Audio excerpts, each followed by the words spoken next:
역대사장 1절 솔로몬이 또 놋으로 제단을 만들었으니 길이가 20규빗이요 너비가 20규빗이요 높이가 10규빗이며 또 놋을 부어 바다를 만들었으니 지름이 10규빗이요 그 모양이 둥글며 그 높이는 5규빗이요 주위는 30규빗 길이의 줄을 두어 만하여 그 가장자리 아래에는 돌아가며 소 형상이 있는데 각 규빗에 소가 10마리씩 있어서 바다 주위에 둘렀으니 그 소는 바다를 부어 만들 때에 2줄로 부어 만들었으며 그 바다를 놋의 황소 12마리가 바쳤으니 3마리는 북쪽을 향하였고 3마리는 서쪽을 향하였고 3마리는 남쪽을 향하였고 3마리는 동쪽을 향하였으며 바다를 그 위에 놓고 그 소의 엉덩이는 다 안으로 향하였으며 바다의 두께는 한 손 너비만 하고 그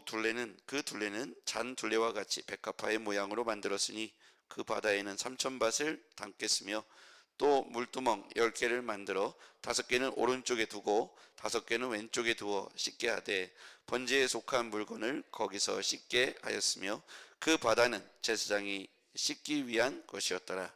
또 그 규례대로 금으로 등잔대 10개를 만들어 내전에 두었으니 왼쪽에 5개 오른쪽에 5개이며 또 열상 10개를 만들어 내전 안에 두었으니 왼쪽에 5개요 오른쪽에 5개이며 또 금으로 대접 100개를 만들었고 또 제사장이 뜰과 큰 뜰과 뜰문을 만들고 그 문에 문짝에 놋을 입혔고 그 바다는 성전 오른쪽 동남방에 두었더라. 후람이 또 솥과 부삭과 대접을 만들었더라. 이와 같이 후람이 솔로몬 왕을 위하여 하나님의 성전에서 할 일을 마쳤으니 곧 기둥 둘과 그 기둥 꼭대기에 공기 같은 머리 둘과 또 기둥 꼭대기에 공 같은 기둥 머리를 가리는 그물 둘과 또 그 그물들을 위하여 만든 각 그물에 2줄씩으로 기둥 위에 공 같은 2 머리를 가리는 석류 400개와 또 받침과 받침 위에 물두멍과 한 바다와 그 바다 아래에 소 12마리와 솥과 부삭과 고기 갈고리와 여호와의 전의 모든 그릇들이라. 후람의 아버지가 솔로몬 왕을 위하여 빛나는 놋으로 만들 때에 왕이 요단 평지에서 숫꽃과 스레다 사이에 진흙에 그것들을 부어 내었더라. 이와 같이 솔로몬이 이 모든 기구들 매우 많이 만들었으므로 그 놋 무게를 능히 측량할 수 없었더라. 솔로몬이 또 하나님의 전에 모든 기구를 만들었으니 곧 금 제단과 진설병 상들과 지성소 앞에서 규례대로 불을 켠 순금 등잔대와 그 등잔이며 또 순수한 금으로 만든 꽃과 등잔과 부젓가락이며 또 순금으로 만든 불집게와 주발과 숟가락과 불 옮기는 그릇이며 또 성전문 곧 지성소의 문과 내전의 문을 금으로 입혔더라. 아멘. 할렐루야. 네, 오늘도 주의 말씀으로 승리하길 바랍니다. 네, 아침마다 늘 새롭다 그랬습니다. 우리 주님 앞에 지난 주일날 말씀 기억하시죠? 성막이 있고 이스라엘 백성들이 광야를 통과할 때 항상 성막의 위치와 그리고 백성들이 머무는 그 천막의 위치에 있어서 천막의 입구 출입구를 늘 성막 지성소를 향하여 입구를 내도록 했습니다. 고달프고 힘든 광야 생활을 통과할 때 하나님께서 이스라엘 백성들이 아침에 일어날 때 저녁에 누울 때 출입을 하면서 문을 출입하면서 항상 여호와의 전을 바라보도록 했다는 것은 오늘 우리가 이 아침에 일찍이 하나님 앞에 나와서 온오프라인으로 예배하고 말씀을 듣고 기도하며 시작하는 이유와 저는 동일하다고 생각합니다. 그 원리를 따라서 여러분에게 오늘 주실 말씀이 무엇인지 잘 깨달았으면 좋겠습니다. 첫 번째는 하나님께서 사람을 택해서 이 일을 진행하게 하셨어요. 첫 번째 1절 한번 볼게요. 같이 읽어볼게요. 시작. 솔로몬이 또 놋으로 제단을 만들었으니 길이가 20규빗이요 너비가 20규빗이요 높이가 10규빗이며. 그래서 보면 주어가 누구로 되어 있습니까? 솔로몬이. 여러분 솔로몬이 놋으로 제단을 만들었을까요? 사실 솔로몬이 만든 건 아니겠죠. 당연히 그걸 세공하고 만드는 사람들은 따로 있습니다. 그런데 마치 여기에서 보면 솔로몬이 다 만든 것처럼 주어를 솔로몬을 씁니다. 그 뒤에 또 누가 나오냐면 놋 기물의 명장 가문의 후람이라고 하는 사람이 나옵니다. 그런데 이 후람은 당대 두로의 왕과 이름이 똑같죠. 이 후람은 두로인 아버지와 그리고 단지파의 모친 사이에서 태어난 혼혈입니다. 그런데 이 두로인 아버지 부친은 이 놋기물을 만들었던 사람이죠. 그 아들 후람이 오늘 후람 왕에게 택함을 받아서 성전 기물을 만드는 곳에 헌신되게 됩니다. 솔로몬이라고 되어 있지만 하나님은 다윗에게 하나님이 그런 마음을 부으셨고 준비케 하셨어요. 그리고 솔로몬 때에서 그 일을 하게 하시고 솔로몬이 후람이라고 하는 놋 기물 명장과 함께 그 일을 진행하게 되죠. 하나님은 이와 같이 철저하게 하나님이 성전 건축에 개입하셨다는 사실을 알 수가 있고 사람을 택해서 일하신다는 사실을 우리가 이 본문을 통해서 알 수가 있습니다. 솔로몬이 이랬다, 이렇게 만들었다 이렇게 되어 있지만 하나님께서 다윗, 솔로몬, 후람이라고 하는 사람을 이 성전 건축의 중요한 인물로 등장시킵니다. 그리고 그 일을 그들에게 마음을 부으시고 가르쳐 주셔서 진행하게 하시죠. 철저하게 하나님의 계획이고 작품이고 순종한 솔로몬과 후람의 작품이라는 것입니다. 여러분은 하나님 앞에 쓰임받고 계십니까? 하나님의 도구가 되고 계십니까? 아니면 주변인으로 살고 계십니까? 하나님의 역사, 하나님이 기뻐하시는 일에 한 복판에서 여러분이 그 쓰임받는 주인공이 되길 바랍니다. 하나님은 솔로몬을 통해서 후람이라고 하는 명장을 통해서 일을 하셨어요. 그런데 생각해보면 다윗 가문의 솔로몬은 어떻게 보면 아픔과 죄와 실수로 낳은 아들이죠. 아시겠지만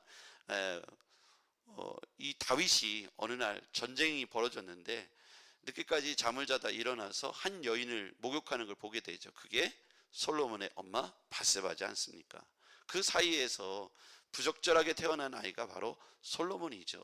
해서는 안 될 죄를 지은 거고 크게 하나님 앞에 꾸지람을 들었던 사건이 바로 그 사건이지 않습니까? 그러면 하나님은 지금 이 솔로몬을 통해서 가장 이스라엘의 위대한 업적 성전을 건축하는데 솔로몬이 주인공으로 그것을 만들었다 이렇게 기록되어 있습니다.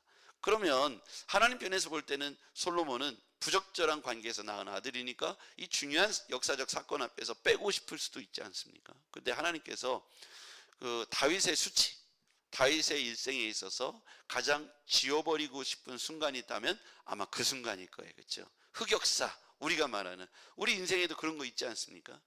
아, 그때는 내가 정말 실수했지, 내가 다시 돌아간다면 그런 짓을 절대로 하지 말아야 되는데 라고 말하는 흑역사 있어요.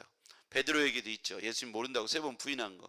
베드로가 아마 그 이야기가 복음서에 써 있어 갖고 베드로가 떠난 지 2000년이 넘었는데 계속 베드로가 하나님 모른다고, 예수님 모른다고 3번이나 부인했대. 어떻게 그럴 수가 있어? 이렇게 하는 것처럼 흑역사가 각 사람마다 있다 이겁니다. 그럼에도 불구하고 하나님이 예수님이 베드로를 들어서 3번 나를 사랑하느냐 이렇게 물으시면서 그를 제자로서 사명을 다시 고취시키시고 사역의 최전선으로 그를 이끌어 가시죠. 여기서 보면 솔로몬은 바스바, 우리아의 아내 바스바를 통해서 해서는 안 될 다윗의 범죄로 낳은 아이가 바로 솔로몬이죠. 근데 아이러니하게 하나님은 이 솔로몬을 통해서 다윗의 왕이 있게 하시고 이어가게 하시고 그리고 다윗 왕조차도 해내지 못했던, 허락받지 못했던 성전 건축의 위협을 솔로몬 왕이 감당하고 오늘 솔로몬이 또 놋으로 제단을 만들었으니 이렇게 돼 있어요. 그러니까 하나님이 실수한 것조차도 회개하고 나면, 용서를 받고 나면 다윗 왕도 그렇고 베드로도 그렇고 반드시 하나님께서 그 책임을 물으셨어요. 그리고 회개케 하셨어요. 회개하고 난 뒤에 하나님은 어떻게 하셨어요? 그를 가장 영화로운 자리에 사용하셨다는 것을 볼 수가 있습니다. 오늘 솔로몬이 이렇게 중요한 성전 건축에 놋으로 제단을 만들었다. 이는 영광스러운 자리에 솔로몬이 주어가 등장하는 사실을 보면 하나님께서 어떤 마음, 하나님은 어떤 것을 기뻐하시는가?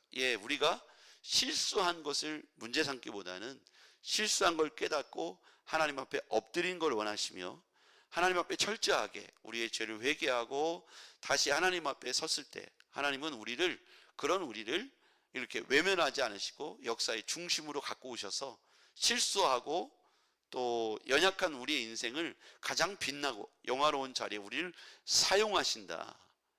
여러분 믿으시기 바랍니다.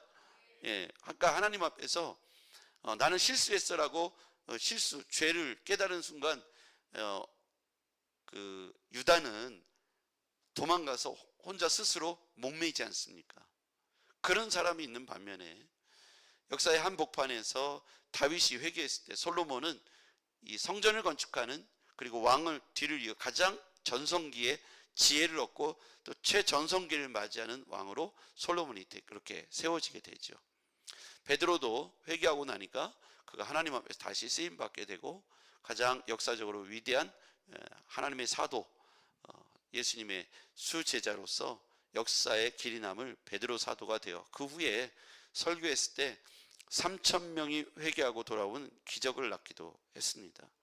이런 배경을 볼 때 하나님은 우리에게 이 메시지를 통해서 우리가 깨달을 수 있는 게 뭐냐면 하나님은 사람을 들어 쓰시는데 어떤 사람을 드냐면 흠과 티가 없고 실수가 없는 사람도 좋지만 오늘 공교롭게 제가 말한 사람들을 보면 일생일대에 가장 큰 실수를 많이 하고 하나님 앞에 죄를 지은 사람들이에요. 근데 중요한 건 그 순간에 깨닫고 다윗도 하나님 앞에서 책망을 듣고 선지자로부터 꾸지람을 듣고 회개하여 그 즉시로 돌이킨 사람이죠. 베드로도 역시 예수님이 갈릴리 호수에서 다시 만났을 때 그가 예수란 말을 듣고 뛰어내려서 예수 앞에 무릎 꿇지 않습니까? 여러분 우리가 하나님 앞에서 이와 같이 힘있고 연약하고 티 있는 우리를 이 자리에 예수 그리스도께서 우리를 위해서 친히 십자가에 달려 돌아가시고 우리를 구원해 이 자리에 앉혀 놓으셨습니다.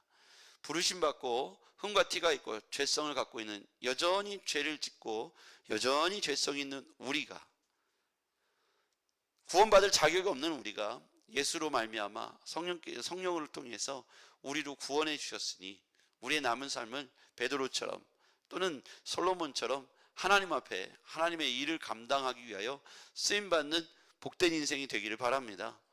믿음의 명문가문을 이뤄간다는 건 다윗이 죄가 없어서가 아니라 그가 회개하고 하나님 앞에 올바로 서려고 그가 다시 한번 주님 앞에 기회를 얻었을 때 솔로몬 뒤를 이어서 그가 그들의 가문이 믿음의 명문가문이 된 줄 믿습니다.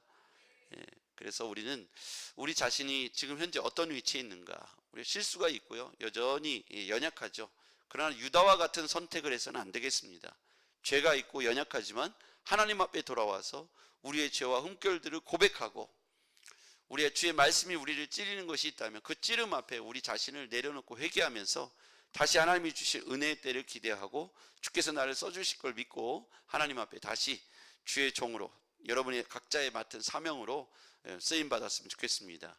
여러분의 가문이 믿음의 1대가 됐든 2대가 됐든 3대가 됐든 여러분이 하나님 앞에서 다윗과 솔로몬의 계보로 이어지는 믿음의 명문 가문이 오늘 성경에서 이렇게 성전 건축이라는 대위협을 달성하는 것처럼 우리도 그와 같이 연약한 인간이지만 부족하고 죄가 많지만 음결이 많지만 하나님 앞에 다시 세워졌으면 좋겠습니다. 그 다음에 여기 보면 이제 1절에도 보듯이 길이가 20규빗, 규빗이란 단어가 나오잖아요. 그 다음에 이 20규빗, 높이가 10규빗이면서 또 2절에 보니까 또 놋을 부어 바다를 만들었으니, 규빗은요, 이것 저 앞에 보시면 여기부터 여기까지를 한 규빗이라고 봐요. 대략 45cm.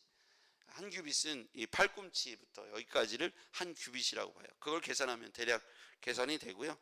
2절에 보니까 놋을 부어서 바다를 만들었고요. 바다가 있고 그 다음에 6절에 보면요, 또 물두멍 10개를 만들어서 이렇게 나오죠. 바다와 물두멍. 이 바다와 물두멍, 바다는 우리가 아는 sea, 바다, 우리가 아는 육지와 바다 그 개념이 아니고 바다는 앞에 놓여 있어서 제사장들이 씻는 곳이죠. 자, 거기 한번 보겠습니다.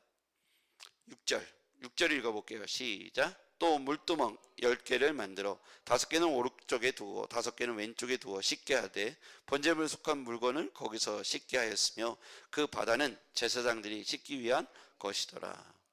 또 규례대로 이렇게 되어 있는데, 이 규례를 어기면 당시에 제사장일지라도 바로 그 자리에서 하나님의 영이 임재한 장소가 바로 성막이잖아요. 지성소가 있고 성소가 있는데 지성소 안에 보관한 것이 바로 법궤입니다. 하나님에게 언약궤, 증거궤, 지난주에 설명했죠.